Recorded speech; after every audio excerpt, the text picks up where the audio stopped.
MetaphysicalSource.com's Countdown to Contact is also about making contact with beings not of our planet, which is why we'll think you'll find our next speaker's dialogue very interesting indeed.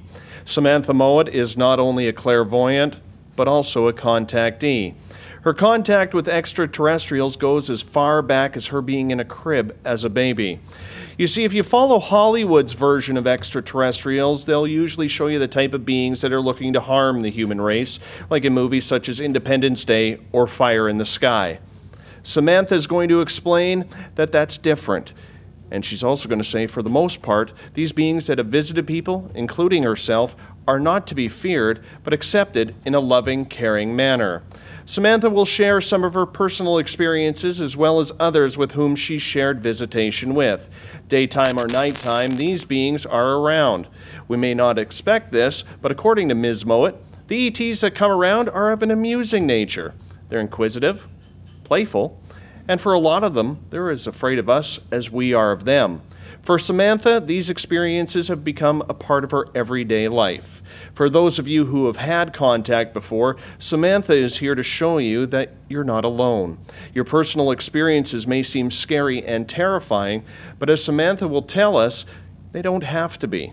Maybe some of you have had some of the same types of experiences as she has.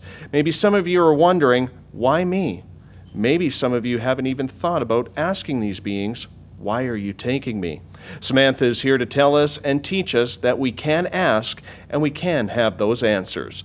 Ladies and gentlemen, please welcome Samantha Mowat.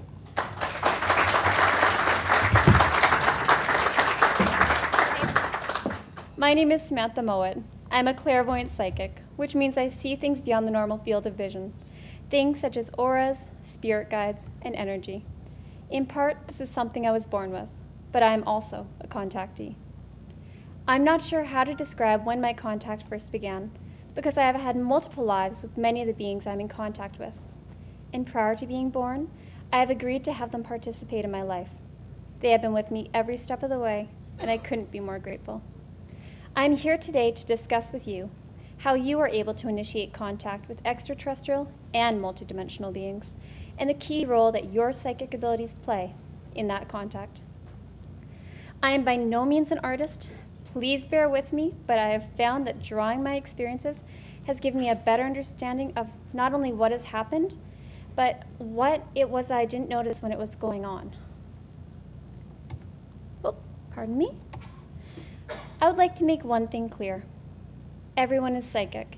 It is just a matter of to what degree you are utilizing your psychic abilities. Like many of you, I went through a good portion of my life where I didn't know I was psychic. I thought being psychic meant that you could see spirits all the time and knew everything about a person just by looking at them. It doesn't work like that. I didn't know that I could develop my psychic abilities, or that through such abilities, life would become clearer. I have come to learn one very important thing though, one thing that has changed everything. We are never alone. Through our psychic abilities, we have been given an amazing opportunity to make contact with beings from other worlds. We can explore what life is like on other planets, and most importantly, we are able to learn what is really going on in our own world. Things that were once kept secret will no longer be able to be hidden, because the truth is easily discovered when you use the abilities you forgot you had. Throughout my readings in the last year, I've encountered quite a few people who have guides that aren't typical. At one time, I thought everyone had spirit guides like angels and deceased loved ones, nature spirits, fairies. However, I've come to be shown that the preconceived notion of angels is really just extraterrestrial and multidimensional beings. I've had the pleasure of walking many of my clients through past life regressions, where they have seen their own appearance as an extraterrestrial being. For many of them, this helped them understand who they are and why they felt this longing to go to a world that they had no idea where it was. One moment.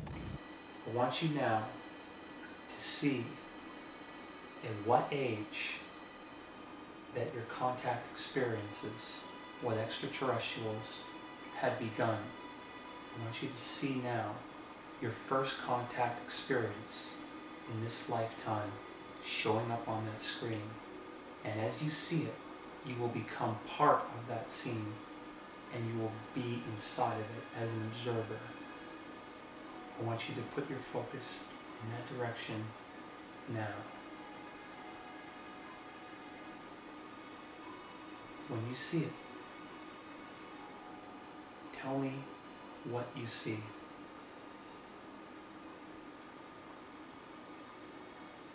I think of a baby. The room is it's like the curtains are closed. I'm seeing a being in front of me. He's probably about the same height as my mom, but this feels like it's family energy. I wasn't a happy baby, and he's there to comfort me. Did you feel like you had joy? I was so happy seeing this being. What does the being look like that you're seeing?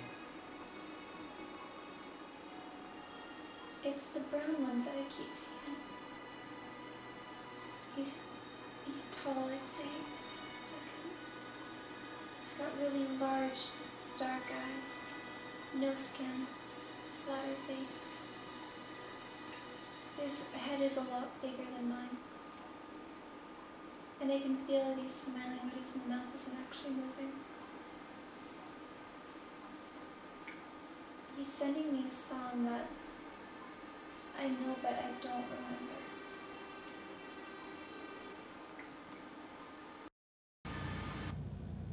You'll notice that I said this being had no skin. And the reason why I'd mentioned that is that he showed up as mostly energy rather than being in a concrete form as we are right now. This is what I was shown. As you can see, this being is probably not much bigger than I am now. And I was sleeping when I was having that contact, but I was still able to see what was going on around us. For those of you having contact, where you feel as though you're being visited in your dreams, but you are not necessarily remembering, you are still able to access that information because your body is picking it up and still absorbing it. In the summer of 2003, I was staying at my mother's house. She lived on a peaceful, serene property. It was a 50-acre farm with a tiny little cabin in the middle of the forest. Imagine nothing around you. No neighbors, just nature. Which, when you're a teenager, honestly kind of sucks because you want to go do stuff. One day, we had spent much of our time weeding in the garden beneath the hot sun, and as I was getting ready for bed that night, I recall opening the curtains. That way I could have some of the heat escape, but that wasn't enough, so I left the door open. This is completely out of character for me. I'm not someone who can easily sleep with the door unlocked, let alone open at night. I recall falling asleep on the couch, listening to the sound of frogs and crickets. A few hours later, I awoke to feeling something strange. It felt like the air was alive and buzzing. As I grew cognizant of what was going on, I noticed something outside the balcony door. It was brighter than daylight outside. White light was cascading in through the living room window and the balcony door. Then a single silhouette appeared in the doorway. This being moved towards me, and I remember feeling like this visit was expected. I had no fear and no anxiety. All I felt was peace. The next thing I remember was falling asleep, looking at the entity. Last year I had a visit from my primary spirit guide. For those of you who don't know who your spirit guides are, I recommend going to my website, www.samanthamowat.ca, and learning how to connect with them. They are your greatest support team you could ever ask for. And honestly, they are really bored if you don't utilize them. Anyway, he said to me, "Get in, change of plans." Little did I know he really meant it when he said change of plans. One morning, I awoke to this being sitting on my bed across from me. Now I understand most people would feel startled or uncertain seeing an extraterrestrial being sitting on their bed, looking at them. But I didn't feel that way. I felt love. I recognized this being. He is my twin brother, Danny, who had decided not to incarnate. We sat together for several moments, and while we did so, we communicated through telepathy. The interesting thing about our conversation was that concepts were exchanged through blocks of information and not individual words. As I grew more conscious of what was going on around me, I tried to use my voice, but I couldn't.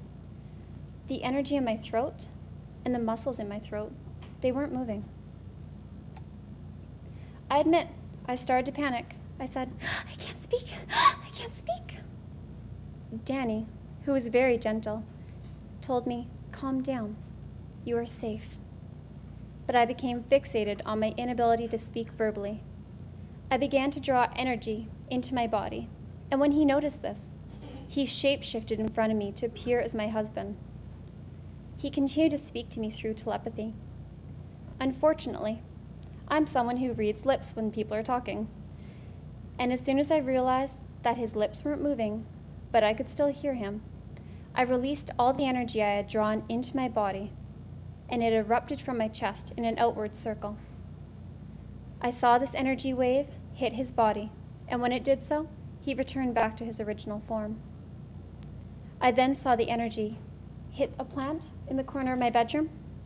As it hit the plant, the leaves went straight out and then down, and I could see the life essence of the plant leaving. Sensing my panic and not wanting me to cause harm for myself, Danny took one finger and touched me between my eyes, and I was asleep. When I awoke the next morning, I thought it was just a dream, until I sat up in bed and looked at my plant. To my astonishment, it was shriveled and pitiful. I knew it wasn't a dream. Pre-visitation. So, prior to making contact, there are a few things I recommend you do and don't do. First of all, take the time for visitations. Inform others that you don't want to be disturbed. Put your phone on vibrate, shut off the TV, and allow for yourself to be in the moment.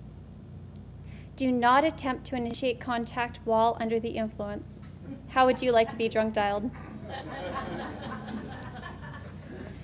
Feel free to set up some boundaries, such as, please don't contact my children, or try to make contact with me while I'm in the shower or otherwise occupied. The ETs are highly respectful, and in my experience, they have abided by each of my requests. It does not matter if you're requesting contact during the day or the night, and weather conditions will make no difference. Here's how you can request contact. Invite your guides to assist you in making contact. This is pretty simple. You can say it out loud or in your head. Guides, please help me to make contact with extraterrestrials who are benevolent and would be a good fit for me. I find this picture to be fantastic in the sense that it shows us just how much help each of us have. All of you have that many spirit guides, if not more, at your disposal. Many people are concerned that they will be inconveniencing their guides, or that they are unworthy of asking for assistance. This quite simply isn't the case. Your guides are more than happy to help you with anything you deem worthy of your time. So, take a moment to ground yourself. You can imagine energy coming down from your root chakra and going into the ground. Your root chakra is located in your pelvis, by the way. Imagine this energy going down into the center of the earth. It can take the form of anything. You can picture it as an anchor, or roots from a tree, or whatever you are most comfortable with.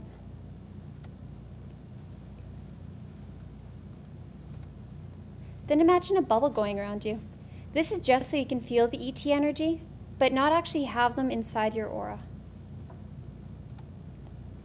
Send a telepathic message to any particular group you are hoping to make contact with, or even just out there in general. Tell them that you would like to have them involved in your life, that you want to make contact, and that you are ready and willing to make the changes that this world needs. Be sincere, be honest. If you come from a place of ego or sheer curiosity, do not expect contact. Next, show your location. Go to the center of the universe and work your way back to Earth. Picture the Milky Way galaxy, then our solar system, the planet Earth, the dark side or light side of the Earth, what hemisphere, and which country, what province or state you live in, which city, which house you are in, and of course yourself. And I have to emphasize, please remember to show yourself, otherwise your spouse may be contacted and they might not like that. Once you have done the initial expressing of intention for contact, you don't have to do it again. They can recognize you by your unique energy signature. Please note that you may not see them the first time. The primary reason for this is they prefer to determine what level of comfort you have with their energy presence, and they wish to come to you at a level that is most beneficial for the contact experience. If you are someone who frightens easily, they will not come to you in full form the first time. Rather, they will come to you invisibly and see how you react to having their energy near you. If all goes smoothly and there is no sense of tension, then they will come again with stronger energy and will be more apparent. This may all happen over the course of a day, a week, or a matter of months, all of which depends greatly upon you and your level of comfort. They wish to establish a peaceful connection. They do not wish to fall within the alien paradigm. Your encounters can be summarized into 3 rough categories: dream encounters, physical encounters, where you're feeling extraterrestrials and multidimensionals, as well as seeing extraterrestrials and seeing multidimensionals, then communication. Dream encounters. They are interesting because they can present themselves in a number of ways. Quite often, you will see ET beings in familiar locations, such as your home, or with people you already know.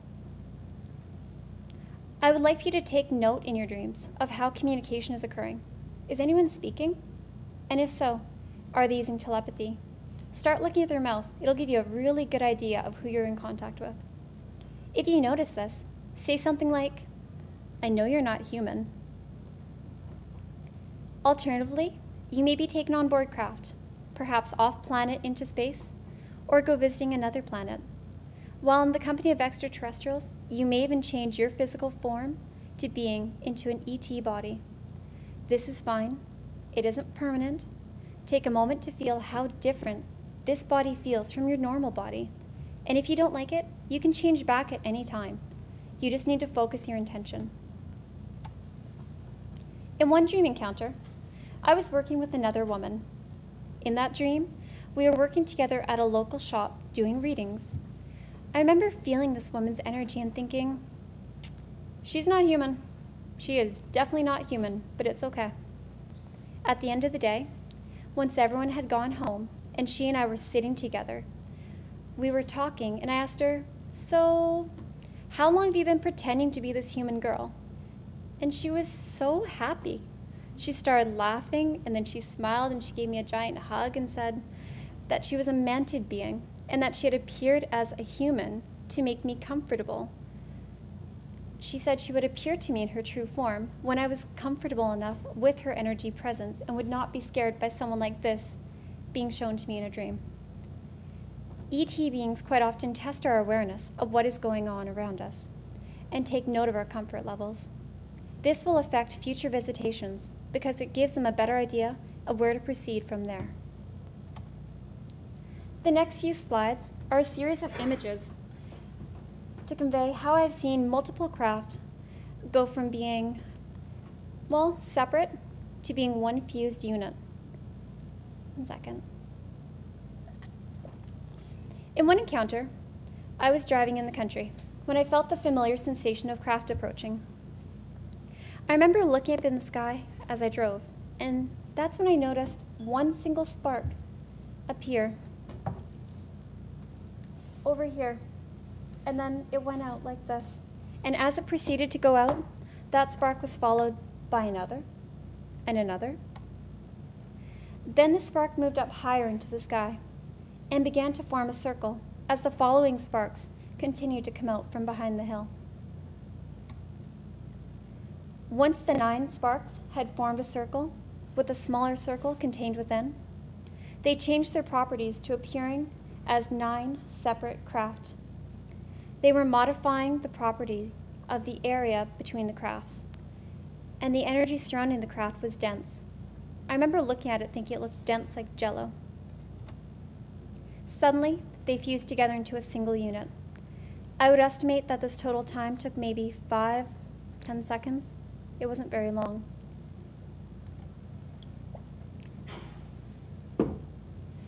Another thing you may experience is being shown where craft are located on the planet. If this happens, try to remember the details you saw. Where do you feel it was on Earth? What was the topography like?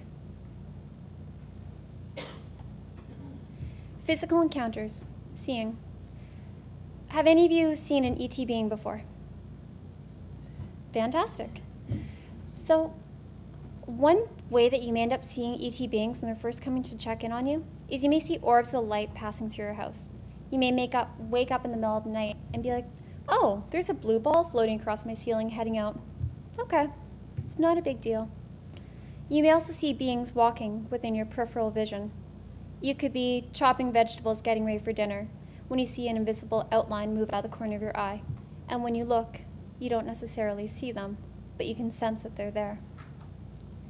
You may also wake seeing beings in your room. This picture is a great example of the appearance of multidimensional beings. This is quite often how angels present themselves in my experience. As you can see, their appearance is quite translucent. It is wispy. They are white in color. And yet, if you look at the white, can you see how there's a slight rainbow hidden within that white coloring? Anyway, it's easy to see where ancient depictions of these beings got the concept of wings from, because they do have a lot of energy going out in the back. They are operating on a much faster vibration than our own, and they have to change their vibration to being slower and denser in order for us to perceive them. Now, this is an invisible being. You may notice that, one second. Do you see how you're partially able to see through him, and yet you can still see the body outline? When you see beings presenting themselves to you like this, it is just that they are modifying their properties to being in harmony with the area around them. That doesn't mean that they are always invisible. Send them a telepathic message, something like, I can see you, and then look directly at the spot where you saw them. Quite often, they will stop moving and they will look at you for a while. Many beings are able to modify their vibrational structure and are able to appear invisible. If you see one, you can ask it to appear visible if that will make you more comfortable with its presence. This is what mists and sparks of light look like. Have any of you ever seen little sparks of light out of the corner of your eyes? Perfect. When you see those, send them a telepathic message. Say, hi, I can see you. You'll notice that you see a lot more of those mists coming out, and you'll start to see bigger sparks and larger areas of energy. They may appear in one location, then reappear in another. Sometimes they come down from the ceiling or through a wall, or just manifest out of nowhere. Now, after you've done your initial trying to express interest in having contact, you'll see a lot more craft in the sky. You won't even have to go out of your way. You'll just be taking pictures of your family at a walk in the park. And then when you're reviewing those photos, it could be days or months later. You're like, oh my goodness, I didn't even notice there was craft there that day. But this will become a more frequent occurrence for you. I was driving to visit a friend one day, and as I drove down this beautiful country road, I could feel the familiar sensation of craft pulsating in the sky above. I had assumed that this meant I would have a visitation that night, and I thought nothing more of it. I was only at my friend's house for a short while when Dave, our MC for today, began to feel as though he were being called outside by the beings that I'd felt previously. He and I decided to go for a walk into the woods to see if we could figure out where this energy was coming from. As we walked, we were escorted by 4 dogs. It was a warm and sunny day, with sunlight piercing through the trees and landing on the forest floor. I felt the urge to walk along a gully that headed deeper into the forest, but that's when we realized the dogs had disappeared. Dave and I retraced our steps a little bit, and that's when I saw him. A tan being stood there, facing us, 300 feet away, I believe it was, not even. Closer than that? How far do you think we were? Maybe 200. And he was standing between several trees with light cascading down upon his upper body. I should mention that I knew it was male because of his distinct masculine energy. I said to Dave, "Do you see that?" And he did see something. If I had continued walking down the path along the gully where I had felt the urge to go, I would have walked straight into the being. A minute or so later, I noticed a second being appear to the left of it. I had a harder time making out the features of the second being, so I primarily focused upon the first one. But I did notice that the second being was taller and was slightly different in color. I wanted to walk up to the beings. I felt comfortable and safe to do so. The two beings were apprehensive of the dogs, and they were uncertain about Dave's level of comfort at the time. They sent a message, "Another time, then you may come closer." Dave and I left a few minutes later, and the beings left after us. This was preparing each of us for more conscious contact, but in baby steps. The last thing they want to do is to overexpose you to too much, but they are just as excited as we are for contact. One morning, I awoke in the middle of my hallway. I had no recollection of how I had gotten there, so I stopped for a moment to listen to the sounds of my home. It was silent. I knew that I had either just been put back after a visitation or I was about to leave when something disrupted the process. That didn't faze me, and I happily went back to bed. Within what felt like a moment, I opened my eyes and regained consciousness to being here, in a small cabin in the middle of the woods. It was dark and cold, and I appeared to be in someone's hunting cabin. To the left of me, there was a large picture window, and I could see snow covering the ground. As I looked out the window, a large black craft began to rise up off the ground, and it startled me, so I screamed.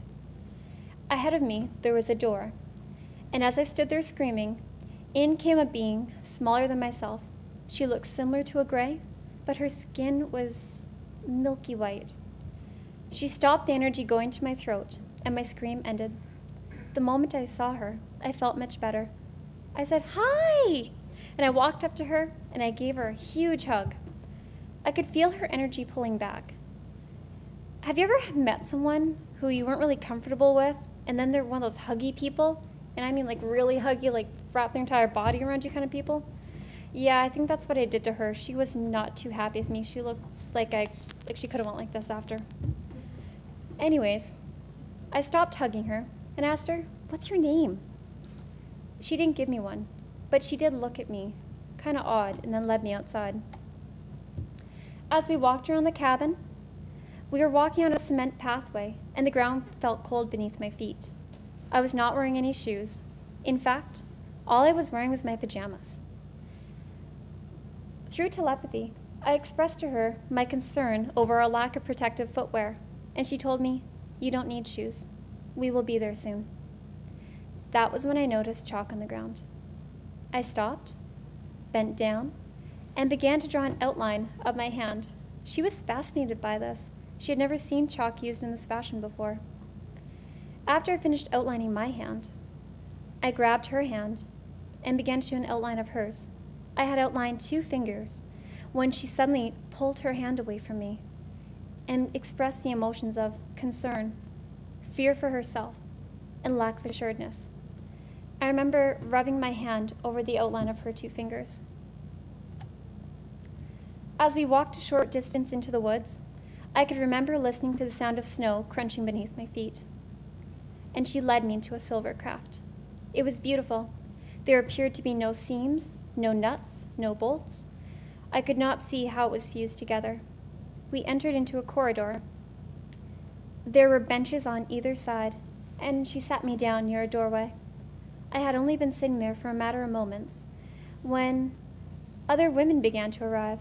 Some were brought in by beings similar to the one who had brought me, and others were brought in by hybrids. The only noticeable difference between these hybrids and the women that were being brought in were the hybrids' eyes appeared to be much larger, and they were wearing these beautiful, full covering gowns that went to their wrist, to their neck, almost down to the floor. As I looked at these women, I couldn't help but notice that we were all very similar in appearance. We were around the same height and weight and physical proportions. We all appeared to be healthy and within the ages of 20 through 50. I then recognized one woman I know. I said, "Hey, I know you. You're from..." Then I said where I knew her from. She began to grow more conscious of where she was, and she almost looked like she was about to panic and startle. So one hybrid touched her on the shoulder, and she went blank. Then she was moved away from me. A door opened up in the wall and led us into another room. This is not a very good drawing, but I had a really hard time trying to be able to show this from a floor plan perspective. If you look off to the side, here's where the corridor was. This is where we entered the craft. And up in these rooms over here are women being taught different lessons and getting physical examinations. I accidentally walked into one of those rooms, thinking it was my turn for one, and I was told that I was not needed to be there at this time. The woman looked completely happy when I walked in there, so I knew she was fine. As I walked around the room, I could see women standing around, talking to one another, admiring the garden that is within the middle. And that was when I noticed two baskets. These two. Within one basket, there were several puppies. These puppies didn't look like any puppies I had ever seen before, and I was not about to touch one. So I walked over to the second basket, which had gerbils. So I bent down. I was about to pick up a gerbil when one of them sent me the telepathic message of, "Do not touch me." This took me, I was honestly taken aback. I looked down like, this gerbil just spoke to me. Oh my God, a gerbil just spoke to me. What do you do when a gerbil speaks to you? I muttered sorry and carried on. From that moment on, whenever I encounter an animal, I always send a telepathic message to it saying, "May I touch you?" All animals, not just the ones from other worlds, are able to communicate through telepathy, and they may not be comfortable with you handling them. Now, I haven't had the opportunity to draw as many women as there were. There were closer, I'd say, to about 30 or 40 of us, but I didn't have the time to draw that many.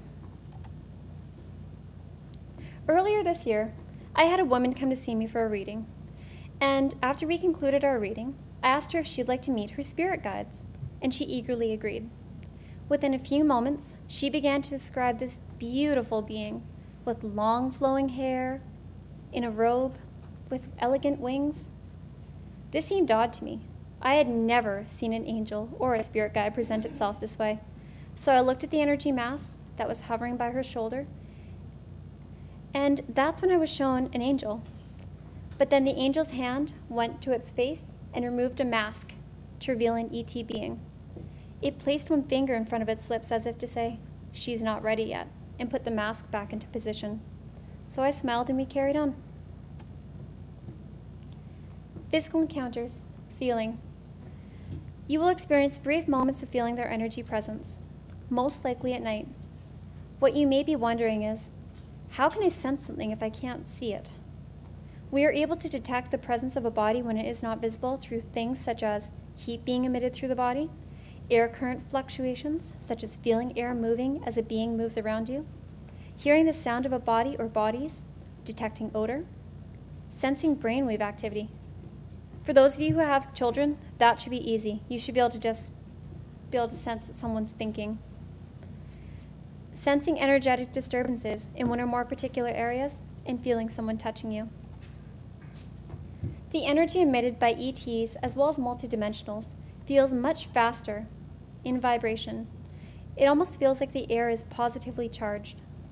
The reason why you may notice extraterrestrials and multidimensionals more at night than during the daytime is because most of us are too busy in the daytime to really take note of what's going on around us. It's not that they aren't here. If you happen to notice their energy, take a moment. Feel where it's coming from. How does it feel to you? Is it calm, peaceful, loving? Is it excited, male, female? When you notice their presence, relax. If you feel uncomfortable, it's okay to ask them to come back tomorrow. They may also appear to you in your third eye rather than with your physical eyes seeing them. They'll choose whatever is most appropriate for you. Give the ETs a sign to indicate when you will be having visitations. For me, I asked them to show me a blue butterfly. I thought, butterflies don't come in blue. Apparently, there's a lot of blue butterflies everywhere. Be sure to express gratitude and to say thank you. I would like to mention that quite often when I am on craft, I find myself in a school environment, not a desk and classroom setting. It is more intimate, hands-on. Take note of what you are being taught. The ETs who work with you are well aware of your strengths and capabilities and will choose what they teach you according to that. You may have physical exams to monitor your health and to receive healing treatments. From my experience, these have all been in my best interest. After you have had an ET visitation, you are able to connect with any ET being you have encountered. This is simple. Go somewhere where you are not going to be disturbed. Put up your bubble, establish your grounding cord. Once you feel calm and collected, create a direct link between your mind and the mind of the being you are wishing to connect with. The reason you make a direct link is to prevent others from tapping into the message you are sending. Think of it this way. You wouldn't post a very personal message on Facebook on your live feed, would you? You would send it through a private message. There are quite a few distinct differences between these two drawings on the screen. As you can see, this is me drawing. Really not very good. If you channel and ask the being to channel through you, you'll get something closer to this. I recommend asking them to channel through you, especially if you have trouble drawing stick people like I do. When I drew this one, he kept telling me over and over, my head's too big. My head is not 3 times the size of yours. You need to fix my head size. They have very distinct personalities. You just need to get to know them. Write down your experiences in a journal. That way you can see how your experiences change over time, which groups you were in contact with, what occurred, what you saw, and how you felt. Dietary changes will occur. Interacting with beings on higher vibrations will modify your vibration, and as a result, you will experience less of a desire for caffeine, for drugs and alcohol, for sugar, and for animal products and protein. You will crave natural and healthy foods, and possibly transition to vegan, vegetarian, or a raw diet, followed by a more liquid diet. Your body will begin to distinguish the difference between GMO and non-GMO foods. You will feel physically almost nauseated with a lot of GMOs after you have a lot of contact. As well, you will go through a whirlwind of emotions. I know I did. I felt elation at having contact, as well as confusion. Is this really happening, or is it my imagination? I felt excited for contact in the day, and then uncertain when I did see things or feel them at night. I felt torn between the life I live here and longing to go home, to somewhere in the universe that I wasn't sure where it was. I went through periods of being obsessively curious about my experiences and the experiences of others. Then came frustration, because this can be a difficult subject to discuss with most people. If you want people in your life who you can talk to about this, but you don't have any right now, ask your guides to go find you people who you can be friends with, that you can talk to, that have experiences. They will find them for you. But the biggest change of all was my perception of the world. I am no longer afraid of what is going on, and I do not feel helpless, because I realize there are many extraterrestrials and multidimensionals who are here to assist us as we rise in vibration. We are all infinite consciousness, and together we are able to accomplish the changes this world needs. For those of you who are contactees and would like to have someone to help you discover what is going on and why you are being contacted, I would love to help. I would love to hear your stories about your encounters.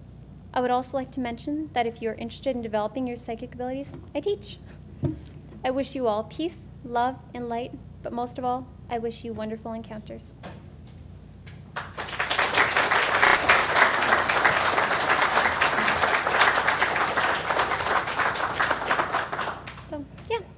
Guys, I'm only going to give you 5 minutes for questions because I know we need to eat. Any questions? Or are you good?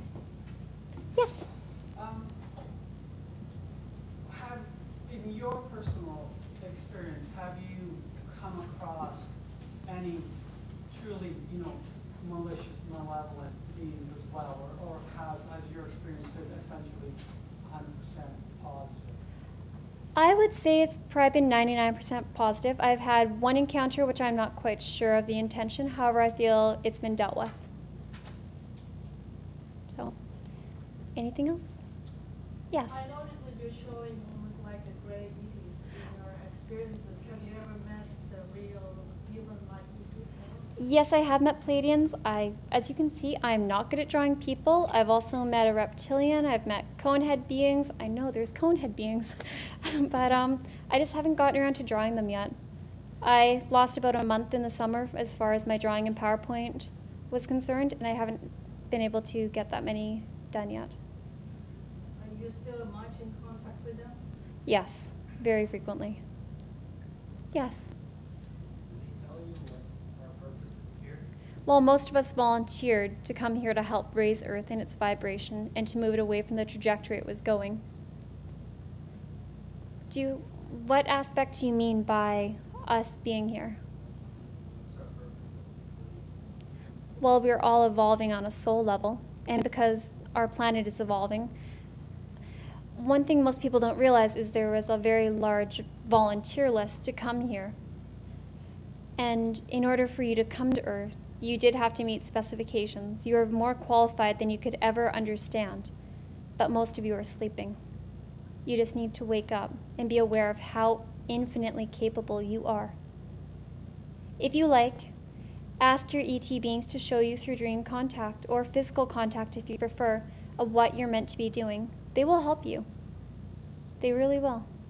They're really nice. Anything else? Yes? I've never seen you, but sort of felt Yeah. an overwhelming sense of fear. Okay. And so if we're just visiting to one particular area, I sort of feel this energy in one place. Yes. He was fine, but I felt the coldness and tingles just to get away. That might not be ET. That could be deceased being. That could be something totally different. You may also be sensing anything bad that may have happened in that location. Chances are you're highly clairsentient, meaning you're someone who's very strong at sensing energy. Next time you have that happen and you sense something, ask yourself, is this the location I'm in? Yes or no? No? Okay. Is this a being that's around me? Yes or no? Is it dead? Yes? Okay, fine, moving on. Not a problem. Dead beings can't hurt you. If you like, come talk to me during the lunch hour. I know we have to wrap up because we all need to eat. So, it's nice talking to you.